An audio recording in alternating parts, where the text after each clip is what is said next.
আসসালামু আলাইকুম এভরিওয়ান। আজকে আমি আপনাদেরকে বানিয়ে দেখাবো মিনি টয়লেট টিস্যু। বড় টিস্যুর খালি একটা অংশ নিয়ে নিয়েছি, তারপর এটাকে আমি ছোট করে কেটে নিচ্ছি রাউন্ড করে। তারপর এটাকে আমি গ্লু দিয়ে লাগাবো।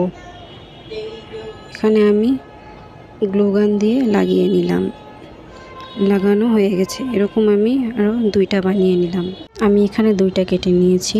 তারপর আমি কিছুটা বড় টিস্যু নিয়ে এখানে ছোট করে 2 ভাগ করে কেটে তারপর এখানে রাউন্ড রাউন্ড করে পেঁচিয়ে দিচ্ছি। ভালো করে পেঁচিয়ে নিব যাতে খুলে না যায়।